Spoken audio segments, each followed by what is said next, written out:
Aujourd'hui, nous allons voir 10 choses à faire si vous devenez riche tout d'un coup. Hey les amis, c'est Loïc et bienvenue sur Esprit Libre, l'endroit où les futurs millionnaires viennent pour s'inspirer. J'ai une petite question pour vous.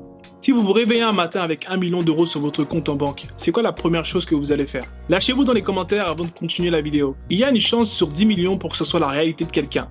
Mais ça arrive que parfois certaines personnes obtiennent une grosse somme d'argent sur leur compte en banque du jour au lendemain. La manière la plus connue, c'est en héritant de la fortune d'un parent décédé.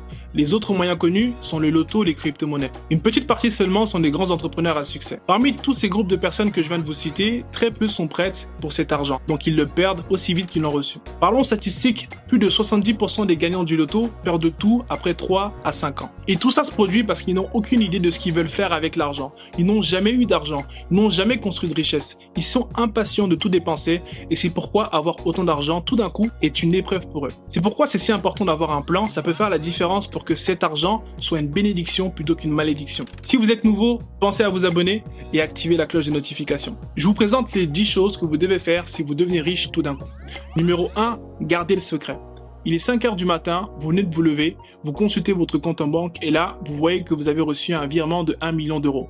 La première chose que vous devez faire, c'est de vous taire. Ce comportement instinctif de partager les bonnes nouvelles avec tout le monde, de le crier sur tous les toits, de le dire à vos ennemis, juste pour voir la déception sur leur visage, peut vous causer plus de problèmes qu'autre chose. Si vous le faites pour votre entourage, vous allez devenir le resto du cœur et pour vos ennemis, vous allez devenir l'homme à escroquer. Et vous allez voir, bizarrement ce jour-là, tout le monde aura un problème, que seule une grosse somme d'argent pourra régler. Donc ne faites pas ça. C'est ce que les gens fauchés feraient. Mais vous n'êtes plus fauché. Vous êtes devenu millionnaire. Donc la vie privée est votre principale préoccupation. Vous allez leur annoncer la nouvelle quand le moment sera venu. Numéro 2, remboursez toutes vos dettes. C'est la première et la seule chose que vous devez faire en premier. C'est parce que les dettes, c'est un poison. C'est un poison qui vous ronge la vie. Dès que vous le pouvez, après avoir reçu l'argent sur votre compte en banque, faites des virements pour rembourser toutes les dettes que vous avez comptabilisées jusqu'à maintenant. N'écoutez pas cette petite voix dans votre tête qui vous dit que c'est pas une priorité de faire ça. Parce que maintenant l'argent c'est plus un problème. C'est faux. Remboursez vos dettes maintenant, sinon vous allez créer de nouvelles dettes. Numéro 3, ne quittez pas votre emploi tout de suite. Je sais, vous allez me dire, mais Loïc t'es fou.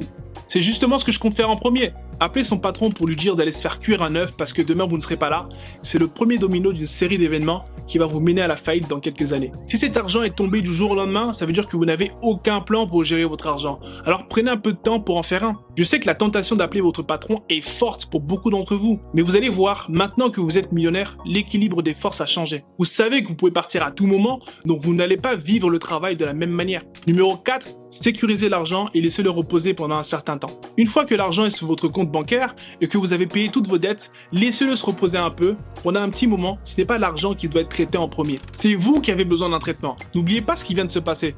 Votre vie entière va être affectée par ce changement financier. Oui, c'est vrai, vous êtes plus riche, vous êtes millionnaire, mais vous êtes toujours la même personne avec la même envie d'obtenir tout ce que vous avez toujours voulu, mais ne le faites pas. Le meilleur conseil est de ne pas toucher à l'argent pendant les 6 premiers mois. Ça peut paraître long, mais ça va faire une différence énorme dans l'impact que cet argent aura sur vous et aura sur toute votre vie. Chaque jour, vous allez réfléchir à ce que vous voulez faire de cet argent et vous allez voir qu'au cours de ces 6 mois, vos plans et vos idées vont changer du tout au tout chaque jour. C'est pourquoi vous ne devez pas être impulsif dans vos actions. Numéro 5, investissez sur vous-même. Si vous voulez garder cet argent, vous devez apprendre avant de dépenser. Vous devez commencer à apprendre comment construire de la richesse parce que vous ne savez pas comment faire fructifier de l'argent. Et maintenant que vous avez de l'argent, ce n'est plus possible d'ignorer ça. Vous devez devenir une personne qui est financièrement éduquée, quelqu'un qui comprend comment l'argent fonctionne avant de commencer à le toucher. Si vous ne le faites pas, vous allez devenir imprudent et ça va permettre à certaines personnes de profiter de vous et de vous escroquer. Il y a un dicton qui dit « Un imbécile et son argent sont vite séparés ». Donc vous ne voulez pas être un imbécile. Maintenant que vous êtes riche, vous avez le luxe du temps.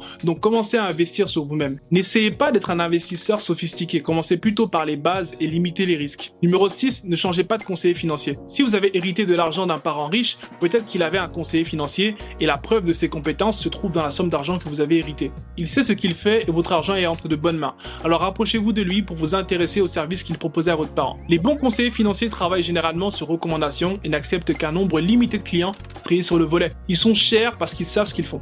Une des plus grosses erreurs que font les personnes qui viennent de s'enrichir est de transférer leur argent à quelqu'un qui n'a aucune compétence et finissent par tout perdre. Numéro 7, soyez humble. N'emménagez pas dans un quartier de riches c'est l'erreur la plus fréquente que font les nouveaux riches. Ils achètent une maison très chère, une villa qui entraîne des coûts supplémentaires sur le long terme, comme des taxes foncières, des frais d'entretien, etc. Non seulement vous allez dépenser beaucoup d'argent, mais vous venez d'ajouter une couche de factures récurrentes supplémentaires à votre vie. N'achetez pas de voiture à chaque membre de votre famille. Les voitures sont des passifs. Votre argent se perd aussitôt. Le but est d'arranger votre vie, pas d'exhiber votre richesse ou faire des achats qui ne sécurisent pas vos finances. Placez d'abord une partie de votre argent dans des achats passifs, ensuite faites-leur plaisir. Numéro 8. N'investissez pas dans l'entreprise de vos amis, ne leur prêtez pas d'argent. À un moment donné, la petite souris sortira de son trou et l'information sera diffusée partout. Tout le monde sait que vous avez de l'argent maintenant. De l'argent que vous n'avez pas gagné par vous-même. Ça veut dire que certaines personnes vont penser qu'elles ont en quelque sorte le droit sur cet argent. Tout le monde va commencer à vous demander de l'argent que vous n'allez jamais revoir. Si vous leur donnez, ils auront toujours de nouvelles entreprises, de nouveaux projets, de nouvelles idées, de nouveaux problèmes que votre argent peut résoudre. Mais cet argent, c'est votre gilet de sauvetage. Et si vous y faites des trous, vous risquez de vous noyer. C'est pourquoi l'argent, c'est aussi une malédiction. Tes relations peuvent être déchirées. Si tu leur donnes de l'argent, ils vont le prendre et votre relation va à la poubelle. Et si tu leur donnes pas d'argent, ils vont t'en vouloir, ils vont dire « Eh mais t'as vu comment il est lui? L'argent ça l'a changé hein !» Ils vont commencer à te critiquer, ils vont t'en vouloir, mais au moins, dans la deuxième option, tes enfants ne manqueront de rien. Numéro 9, ne créez pas une entreprise immédiatement. Nous avons tous rêvé d'être le patron, de dire aux gens ce qu'ils doivent faire et de laisser notre trace dans l'entrepreneuriat. Mais la réalité est tout autre.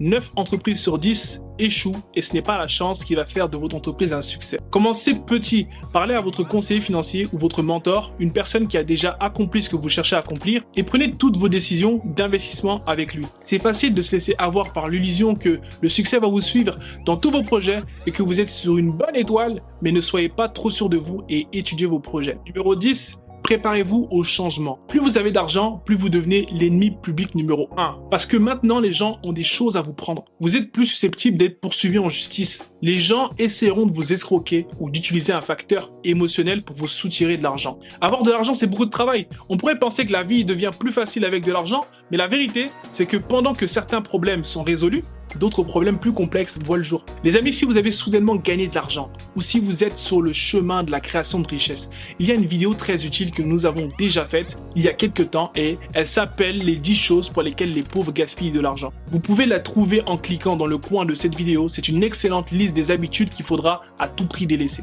Merci d'avoir regardé Esprit Libre. J'espère que vous avez appris quelque chose de précieux aujourd'hui et que vous vous êtes rapproché de la personne que vous voulez devenir. Maintenant, avant de partir, je suis curieux de savoir ce que vous avez retenu de cette vidéo. S'il vous plaît, partagez vos pensées avec moi dans les commentaires. J'aime toujours entendre ce que vous avez à dire.